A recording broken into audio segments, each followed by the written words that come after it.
All right. So as you heard, I am Lynne Oldham. This is how AI is transforming talent management and talent acquisition. I have a panelist of some old friends and some new friends.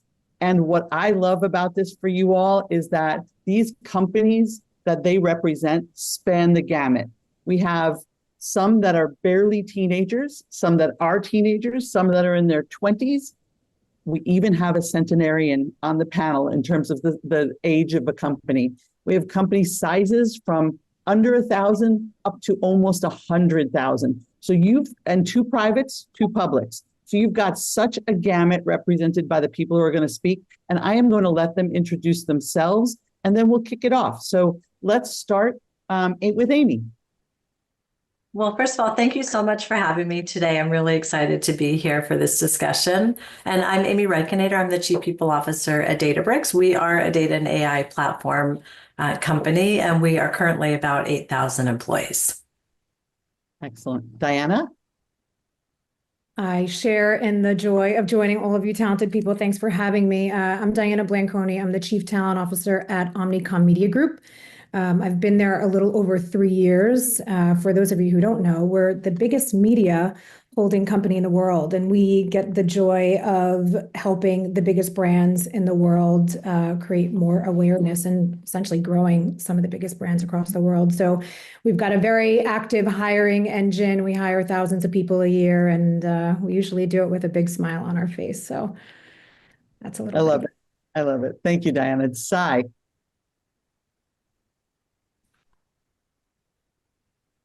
Sorry. Good morning, good evening, good day to everybody around the world. Sai Patel here from Eaton. Excited to be part of this group. So Lynn, I think we're the senior citizens in this place. Eaton Corporation been around since 1911.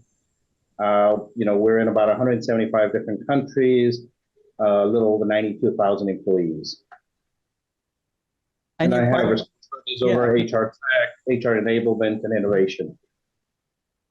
And you've got a partner in crime with you, Wendy? I do. Yes.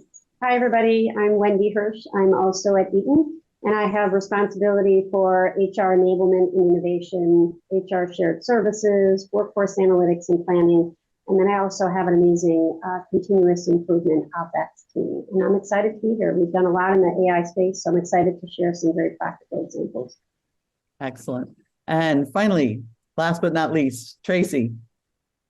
Hi, everyone. I just realized Zapier is 100 years younger than Eaton, so quite the spectrum indeed. So my name is Tracy St. Deek. I'm the global head of talent at Zapier, and Zapier is a no-code AI-powered automation platform, and our mission is to make automation work for everyone. We're a private company. We have about 750 employees, and we're distributed across 42 countries, fully remote. And I've been at Zapier for just under 3 years. Excellent. Excellent. So let's get this going. I think we'll start with a fun, fast start question. Tell me one thing that you've used personally with generative AI that has really helped you. And my example, I'll kick it off, is I've been trying to figure out where I want to do a holiday. And I've had ChatGPT giving me multiple scenarios, pricing it out for me, figuring out the best time to go, temperatures, et cetera. It's been a godsend. And why do you need a travel agent anymore? Anybody else have some cool stories to tell? Yeah, so I have a good one, which I think I shared with you all before. I uploaded a picture of my closet, and I asked it to give me recommendations on how to improve the organization of my closet. I actually thought it was going to be just sort of random generic, but it actually interpreted elements of the visual, like you have stacks of clothes that are toppling over, maybe don't make them so high, right? It actually like looked and reviewed the things in the picture and gave me suggestions. That was my personal use. That is very incredible. Who knew it could do that? I'm going to try it right after. Anybody else? I would say for me, there's some basics, bare basics that I've been using it for almost as a search engine, just to get some information that I would typically go to Google, et cetera, for. I have also asked it how to assemble certain lovely items that arrive in the mail that don't come with decent instructions, but also just the basics of editing some emails just for ease and for grammar, and using it in that way. Cool. Lynn, I've Right. done similar to yours, vacation planning. I have two young boys. We're looking at going to Colorado and South Dakota over spring break. And it's helping plan the trip out. It even tells you if it's too cold or it's snow, do this or do this, and even incorporates part of the weather in there. So it's amazing. The Really fun is. one, I was going to say the fun one that my team has been doing recently is asking ChatGPT, based on everything you know about me, so everything that we've asked it before, create an image of what you think my life looks like right now. I really encourage people to do it. It can be a big reflection moment for you and what ChatGPT thinks your life looks like, for better or for worse. You always have to be prepared for the feedback, right? Yeah. Definitely. I've also used it a lot for communications with my team. Like I wanted to write a note to them of gratitude for Thanksgiving, and I put in a prompt with some specifics, and it came up with something that was, 99% on the mark. So it's can be really, really useful in that way. Excellent. I think we're going to learn that as we talk. We dig into business, because I think the better the prompt, the more realistic what comes out the other end. All right, so let's talk now. Let's get into the work. Let's share specific examples of how our org, because I really want to talk about this AI is fun and interesting and sometimes theoretical, but we're all using it in our day-to-day roles and organizations. So let's talk about specific examples where our orgs are using AI in either talent acquisition and/or talent management, and let's bring those to life for the audience. Who wants to start? I can start. I think the funny thing is our organization has actually been in the AI space for over 15 years through our agency Analect, and they've been going at this for a while using their suite of tools. I think for us in the people space, we are being very thoughtful about how we're implementing, and we're moving pretty slow, but it doesn't mean that we don't have a plan. So we're currently piloting AI for resume screening. So we're looking at algorithms to match candidate skills and experience to our job descriptions. We're hoping that this helps with ease of process, speeding up the filtering process, taking some of the tension off of the team, and it improves the quality of life for both the talent team, but also to improve the candidate experience for the candidate, ensuring that there's all these thoughtful touch points throughout the process where they're being followed up with, they're being spoken to, they're aligned to jobs that actually fit their skill set. So there's definitely a lot of room to go here, because the data coming in you want to ensure is pure and clean and accurate. And but the other place that we've been using this is within talent management. So I'm sure we all do these global listening surveys. We all have thousands of employees. We have 80,000 employees, and we do regular listening sessions and surveys. So we've been using AI to streamline the feedback. So in minutes, we can create an analysis that used to take days and days, where you're evaluating all this survey feedback globally, and you could quickly get to market nuances, theme identification. And what we are doing is then intervening with company-wide initiatives, whether those are employee experience initiatives or upskilling for certain individuals if you see that there are certain pain points or outages there. Excellent. Anybody using it yeah, similarly? At Eaton, we've done a number of things. So if you want to talk about talent acquisition. So in talent acquisition, similar to Diana, what you were talking about is, matching resumes and matching candidates to jobs. I think one of the big cumbersome issues that people face is different career sites, right? Different hierarchies, different ways of searching in different sites. So streamlining that process where candidates have the ability of uploading their resumes, and it goes and scans the entire organization and starts finding new positions that you may have never thought of. It's very common for us to say, oh, engineering might be under a hierarchy engineering. There could be a subgroup that might have an engineering department that the candidate may never look for. And this will then parse it out for them in that level. It also helps as far as locations and where you're looking for through it. The area that we're now starting to tap into and taking to the next level is, how do we do scheduling? we've done scheduling on the one-on-one with the recruiter basis. So that, I think there's tools out there that are working that are great. But incorporating AI when you now start going into panel scheduling. So if you've got a group of 4, 5, 6 people you're trying to schedule and work through that, how can AI help and assist with that scheduling component? So that's what's on our roadmap now to work through. Yeah. Yeah, that's a tough one, Sai. I would co-sign that we're trying to figure that one out too. I can share a couple of examples of how we're using it at Zapier. So, and also just want to emphasize what was said at the beginning of this panel is having that human in the loop is so critical. So we're really thinking about how we keep that human in the loop for accountability and oversight with all of these processes we're doing. But for talent acquisition specifically, we're increasingly using AI to review candidate profiles, like Sai was mentioning, and specifically to compose our outreach and responses. So our sourcing team created essentially AI assistants, which we did through Zapier Central, and those can be personalized with their own writing style, their own voice. And so it can read the entire LinkedIn page or even read a transcript of a podcast or webinar that a candidate was featured in and communicate key points in seconds and communicate that in the voice of the recruiter or the sourcer who would be sending that email. So that one has been really interesting. We've also experimented with our interviewers, and our senior leaders do this in particular, given their stretch for time, is they've created a final interview assistant, which reads the entire candidate profile in our ATS. It can read the scorecards, it can read all of the notes, and then it helps generate questions that that senior interviewer should ask in the final interview in order to fill in the gaps or address any lingering concerns from throughout the whole process. So those are two in talent acquisition. Outside of that, we've also used chatbots to support writing performance reviews and specifically to help managers and ICs align their evidence with our performance management framework language. So not just a summary of evidence, but adapt that to how we think about performance management at Zapier.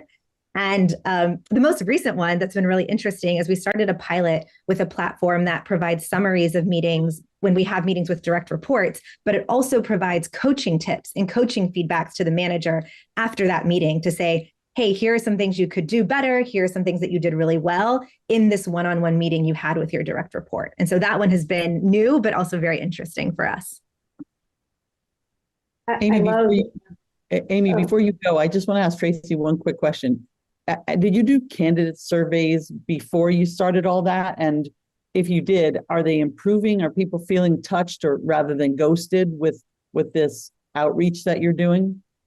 Yeah, our candidate survey, we have been doing candidate surveys before and after. I would say our candidate NPS and CSAT has steadily increased. I don't know if it's specifically due to the personalization, but candidates often note that Zapier does feel like a very personalized experience. We don't ghost candidates. We commit to getting back to them every 7 days. And so the AI helps us to do that and helps us remain efficient to that point. So I think it contributes for sure.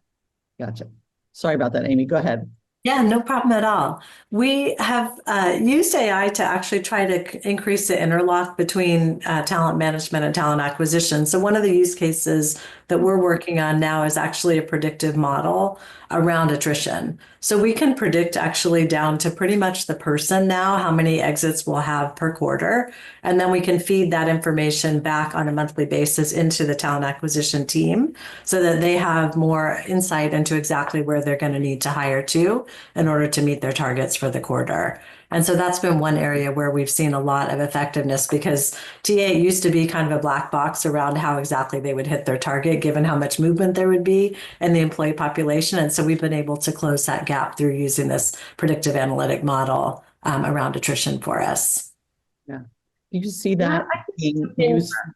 Yeah. A quick second, Lynn, just to go off of something Diana said and something Tracy that you had articulated. I know you talked about starting small, right? Not going slow, but being methodical. And then Tracy, your comment about human in the loop. We recently deployed an AI assistant for manager performance reviews. So it's embedded within our systems. We'll actually pull in employee goals, their accomplishments, their self-assessment. And then it allows you to be able to add in manager feedback, but you can, Tracy, to your point, in your own voice, add the tuning instructions to have it come out if you want it to be direct, supportive, creative, etc. But behind the scenes, it's tied to our leadership model. So it provides the feedback relative to our leadership competencies to be able to provide that input. And you also use the phrase human in the loop. We had lots of folks say, well, why can't it automatically populate in our system with the review? No, we want the human in the loop, but the manager to actually intervene and copy and paste and engage versus kind of just having it be fully automated, because we think that human in the loop element is really important. Yeah, definitely, definitely. Amy, back to your predictive piece, because I do think that's fascinating. Do you think, besides the idea that you can staff up your TA organization appropriately based on what's coming, how do you think about maybe interventions that you're got to do in your teams where you see those numbers coming?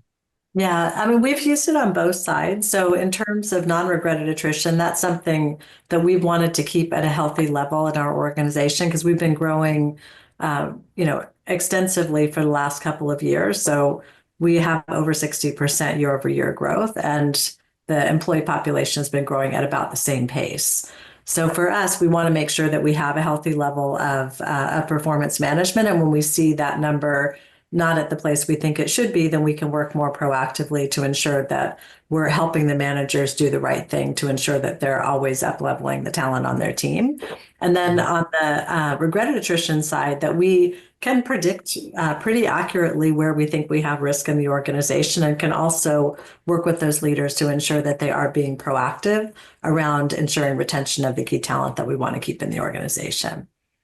That's cool, because if your number predicts something and you can make it lower, that's even better, right? Exactly.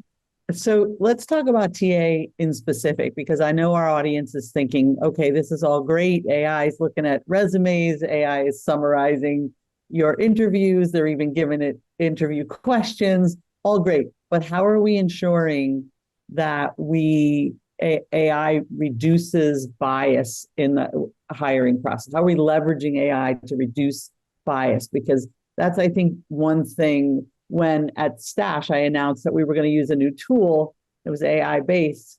I read on Blind how nervous people were about it in general. So talk to me about how your organizations think about that.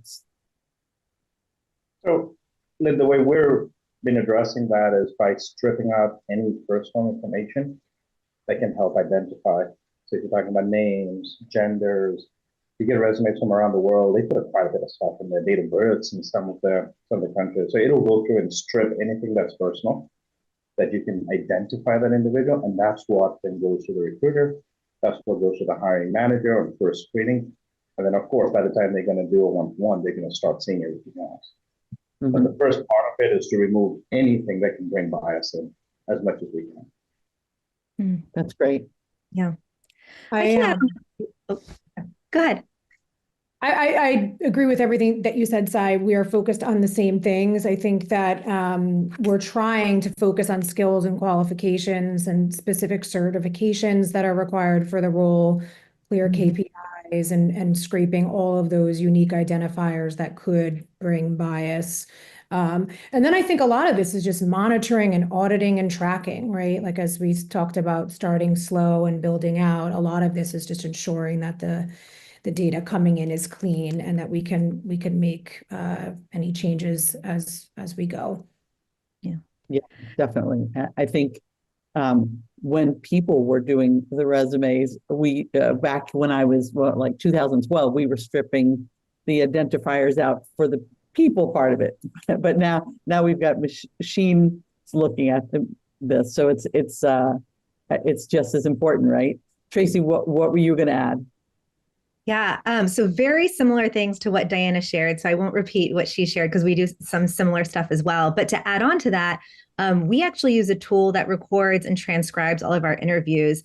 And so some of the ways we've been leveraging that is this tool, which is Bright Hire. It generates candidate summaries based on the transcripts with concrete evidence versus, interview impressions or bias that could be creeping into the scorecards from the interviewer. And so that's been really helpful because we've been able, as a recruiting team, to advocate for candidates or to ensure that we're going back to the concrete evidence that is there, what the candidate actually said, and really starting to remove some of the interviewer bias that may creep in when they say, well, I did 5 interviews today and I think I remember or I feel like the candidate, or the tone that I read from the candidate is, we want to strip all of that away and we want to go back to the evidence of what was actually said. And so this candidate platform has allowed us to really speed up those summaries and to be able to go back and use their chatbot to say, tell me about this specific skill, read through all of the transcripts from all of the interviews of that candidate and give us that concrete evidence. So we're really appreciating that as a way to stay evidence-based. That's great. That's great, because I think that's what we need in the world. Well, talk about now, because some of you did, but let's hone in on the candidate experience. How have you used AI to specifically enhance the candidate experience during the recruitment process? Because like I said, I've heard all kinds of stories out there about people feeling ghosted. It's an employer's market again. How do we make sure, though, that the candidate feels the love? So I can speak a little bit to our internal candidate experience, which has been a really big area for us around being able to identify open roles that might match with internal employees with their skills and experiences.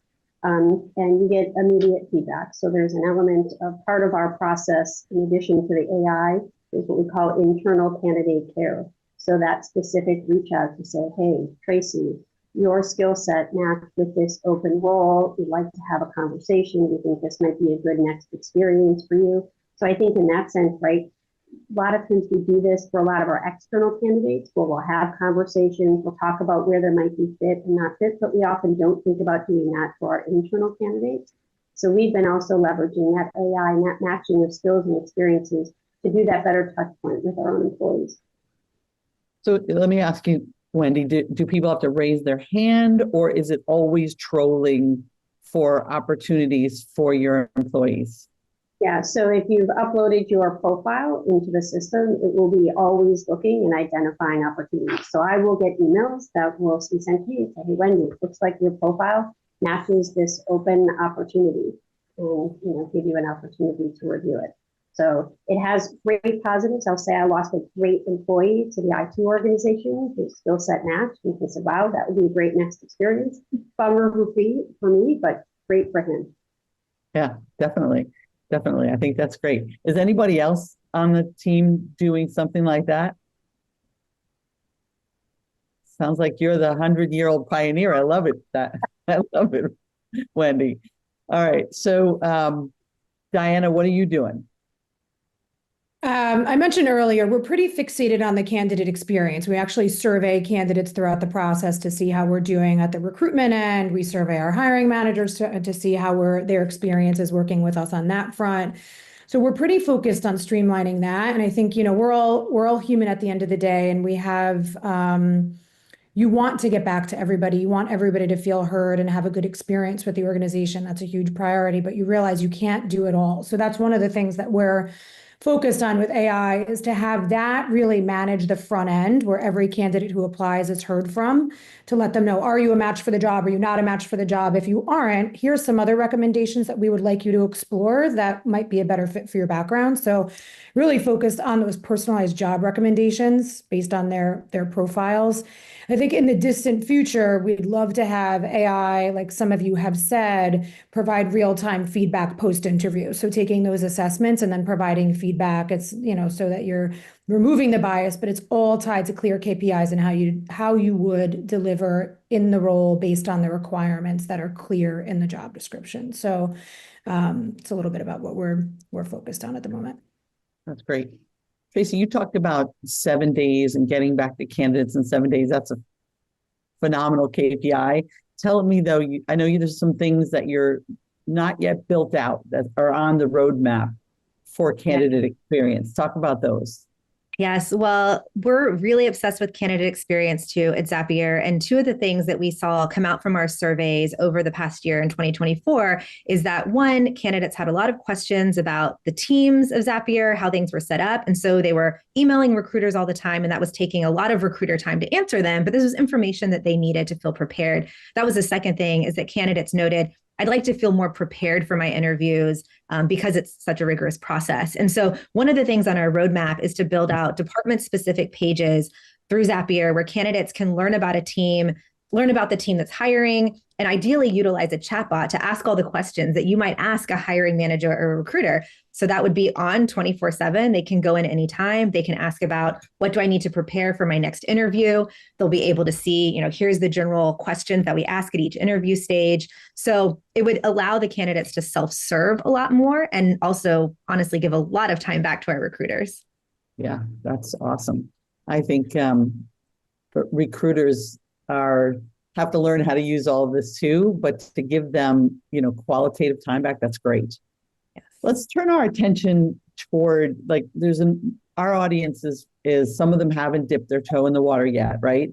And probably because some of the things we're going to talk about next, but I really do want to give them a sense of how you think about the challenges that your organization has faced when you've brought AI into your talent acquisition or your talent management systems, and how you've overcome them. And I think this is a really important topic because, like I said, if folks haven't dipped their toe in the water, they're thinking through all this stuff, and maybe this is like kind of the big black box that's scaring folks. So maybe talk about what you've done in your journey to implement AI. So I'm happy to start because we are the big kahunga in all around the world. And so we've had many a struggle, but what I will tell you, and hopefully you all can hear me. I got a ping that the audio was not as good. Thumbs up. Everybody, can you guys hear me well? Yeah, okay. So we've had to go through a number of hoops, but the positive is we got through all of them. So it is doable, although challenging. Because we've had to go through, whether it's the EU AI Act, whether it's the Department of Justice and their guidelines, our own AI guidelines, our own diversity and inclusion guidelines, data privacy, data security. But I would say the thing that allowed us to get over all of those hurdles was the really, really close partnership between HR, IT, legal, and data privacy, and coming together as a team and really working together to overcome each of those steps. And we would not have been able to do it otherwise. And even with the AI assistant I described before for manager performance reviews, I think it is approved in every country around the world except one, which is a phenomenal achievement. And so I would say the biggest challenges are overcoming some of those regulations and guidelines that might be country by country, but to partner with your other internal peers, and it's definitely doable. Thank you, Wendy. One of the elements we've been really thoughtful about is just the change management within our own organization, and also just resetting the expectations around openness and curiosity around the use of AI. And so one of the things that we've done is we've actually included that now in all of our job ladders around what the expected competencies are around the use of data and AI in each particular role, just to help our team understand that this is the future and we want them to be really comfortable with what's coming. And so I think that this revolution that we're in has allowed us all to come back to like the core basics about change management, which is having a clear vision, the communication, the expectation setting, and also helping to upskill the teams as needed in order to help them embrace the changes that are coming through the technology. Yeah, I think transparency is key. If you're not transparent, even with the fears that are out there, by talking about it and putting it in a job description, you're really giving people an open book, which I love. There was a statement that was made. There was a statement that was made in one of the earlier sessions today that I wrote down that hit on it. It said, "People fear poorly managed change." Right? That the fear that is coming from a lot of these AI is not managing it properly and communicating in that degree of transparency. I think that's probably one of the easiest hurdles to overcome because we're aware of it and just over communicate. Yeah. I'm not sure what the it's a great point, Wendy. I'm not sure what the impediment to being more open and transparent is. Are we assuming people know and understand it? I don't know, but I do think it's not what Amy says everywhere, right? Their companies aren't as good at it as some are better than others. Let's put it that way. Tracy, talk about what you've done at Zapier, because I know you also believe in the transparency piece. Yes. Yeah. Transparency is one of our core values. So I think that it's really important to share who has access to the data and how we're doing the prompts specifically. So giving, an example of, we use a manager or a performance management chatbot that helps our managers and our ICs create their performance reviews. And it's really important that we actually publish those exact prompts publicly. So you can see, what are we asking the bot to do? And specifically, what are we not asking the bot to do? We would not ask the bot to help give a rating or actually make an evaluation of someone's performance. We're asking the bot to help us summarize information in alignment with our performance management framework. And then the human, the manager, or the person writing the review, is critical to ensure that things don't go out the door without human oversight. And so we're very clear that AI doesn't make decisions. AI assists humans to make decisions. And by publishing all of that to the whole company, the company can, any individual in the company can read the prompt and say, okay, I know what this is asking it to do. I can get feedback about that. I can copy it and modify it for myself. So that transparency piece is really key. But I think that also leads into a challenge that Wendy mentioned earlier, is the implementation and setup has been one of our bigger challenges at Zapier. Like, the implementation can be time consuming. It can take multiple attempts to get things right. I think that manager bot that I just mentioned, it took about 27 tries to get the prompt right, and then be able to say, this is a place where it feels fair, it feels as unbiased as possible. Now we're going to publish it to the company and iterate it from there. So AI implementation is not for the faint of heart, is what you're saying. Yes. How about you, Diana? I agree with everything everybody has said. I think one of the other things that we're concerned about is, like, again, that data coming in and the taxonomy around that data. So when we think about some of our partners, our bigger partners, let's say, not to call out LinkedIn or Glassdoor, but if you have that easy apply feature, what is that information that we're collecting from it? Is it fruitful enough? Is there enough in there to minimize bias? Do you have enough information to work with to parse them and match them to the appropriate role? So I think we all have an opportunity to work with, our partners and giving them feedback too on what we need for this to be successful and as clean as possible at the end of the day. Love it. Love it. One of the things that I was, did I miss somebody? Did somebody say something? Yeah. No. So Okay. Sorry. I'm just going to add one other item in there, and not specifically just around talent acquisition, talent management, but would highly recommend that, look at it from a very macro view. There is AI everywhere in the enterprise, and it's shiny, right? There's not a vendor you're not going to talk to that doesn't have AI, but you got to keep end in mind to it, because what's going to happen, and this is very high on our agenda, is where and how do we implement AI, and what's that final experience? Because what we don't want is 2 years later, we've got 682 different AIs out there and nobody's using, because you don't know how things are moving around through it. So just as important as how the AIs talking to each other, how does that bring in the experience layer? So, when having those discussions, look at it not only in that bucket, but think of, where are you going to take this a year down, 2 years down, 3 years down, and then create that roadmap along with it. Love it. Love it. Let's talk about our teams. And when we think about the roles in our own teams and how they're going to have to adapt, obviously we just talked about organization adaptation, but now think about our team members, right? I briefly said something about how recruiters, their roles are changing. Many of our roles are changing given the advent of AI. Talk about, when you've brought a process in, how that's maybe changed the folks that were doing the role before and how you've handled it. I can share an example. So when we first introduced our HR bot to answer employee questions, we used to have a team that did that work. And at first, of course, there was a lot of anxiety about the fact that their role was going to fundamentally change. But what we've seen over time is that having that self-service bot available for employees allowed two changes to happen. Some of the team members that used to do that work are now answering kind of higher order questions. So their work got more interesting and more complex.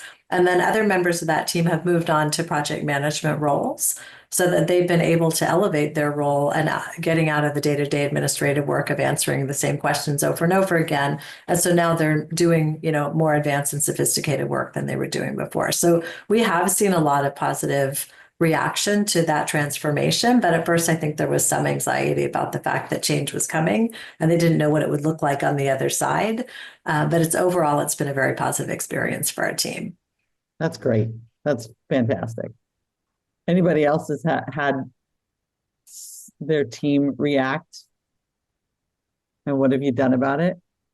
I think the general sentiment here is that this AI is going to replace everybody, and there's going to be no jobs for people. And we all know that that's not true. We've said time and time again throughout this chat that the human touch is so important in all of this. I think, and we've probably all said this time and time again, is empowering our people to do less administrative tasks, more strategic conversations. So allowing our people partners to have those strategic conversations based on the information that we're collecting from AI. And I think when we talk about even performance reviews, those frequent touch points. So it's a heavy lift to do these at times, but if we can utilize AI to streamline some of that and take out some of the administrative work, we're able to then have these thoughtful conversations with our employees. And hopefully at the end of the day, it helps with retention and setting people up for success, because you're able to intervene and say, okay, well, Diana's having a challenge with X. Let's intervene swiftly through the data that we're pulling and give her the tools that she needs to succeed, at Omnicom or wherever.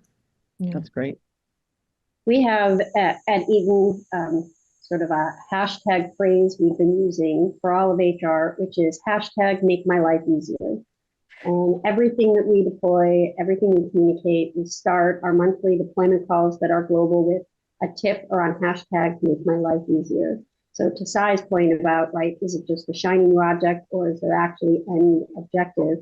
One of the objectives is it needs to make our lives easier. And I think that our HR teams are starting to see that it is in fact making their life easier. So I hope even when they see that on the agenda, there's a hashtag make my life easier tip. I'm going to join and listen in. I want to know what that is because it's going to help me in my job. And I think part of that framing when people, we talk about crawl, walk, run. We crawl, we try little nuggets, then we start to walk, and then we run. And I think our HR teams are starting to see that and to see the value of each of these little bits of AI that they can take advantage of. It harkens me back, Wendy, to that big red button from Staples. Remember? That was easy. I'm going to take us to the last question because we really have gotten Chris was right. This goes fast. We have 3 minutes left. I'm going to sort of combine the last question with asking you for a nugget. So in 60 seconds, let's go around the horn. What future trends in AI is your org preparing for? That's the first question. And the second question is, what parting piece of advice would you leave this audience with regarding AI? So if you take more than 60, I promise I won't pull you off stage, but try to keep it tight. Let's start with, I'm going to start with Tracy. Oh gosh. Okay. 60 seconds. So I would say one of the trends that we're preparing for is just how can we have AI help us with real-time, anytime support, whether it's the help desk that's always on, the chatbots that are always on. How can people self-serve more to get what they need to be able to unlock the next level of productivity for themselves and do the things that humans really do best? So I think that's going to be a big trend in how we do that. And then the nugget of advice, one thing I've been thinking about lately is to stop, and we did this with my team, is to take a step back and stop thinking about what tech is currently out there. People always say AI is the worst now that it will ever be. And think about the future philosophically of where you think AI can solve the problems that you have in your business. Not so much of what's the cool tool we can implement, but what is the problem we're trying to solve and what's the pain point? And then could we use AI to solve that? And going from that angle versus starting with, this is a very cool tool that can help us save time, will actually ensure that you have a vision for how you're utilizing AI in your work. I love that because tools are everywhere. We really need to start with the problem. Let's see. Let's go with Diana. Okay. Maybe I'll start with my nugget. I think my nugget, if it didn't come across clear, is that don't rush it. I think this is such a big movement for all of us, and we do have time. I think just being thoughtful and always putting our ethics over everything, not sacrificing quality for speed, right? And just trying things out, doing a bit of a trial. Maybe don't start with your entire organization, but in our case, we can start with a smaller agency and try things out, start with a smaller pool of candidates and see how this this performs. I think for future, we're preparing for, predictive analytics to support workforce planning and look at deeper personalization into our employee training, our upskilling. What tools can we use to foster that collaboration? I know we still have a decent amount of hybrid employees. We're operating in a hybrid way, but how can we function better in hybrid work environments while using the AI tools as well? Love it. Love it. Let's go to Amy. All right. I think the thing that really strikes me about AI is I think there's an incredible opportunity for HR leaders to operate at so many different levels around this transformation. And that means thinking about the impact at the company strategy level, your leadership readiness, what talent you're going to need in your organization, and then how quickly you can move these pilots, as Diana was saying, into production. So I think, my advice is to really act boldly and to think outside of the specific use cases, but also to think at all the different levels of how this can impact and help grow your specific organization. Beautiful. And then I'll let Wendy and Sai, you decide who goes first.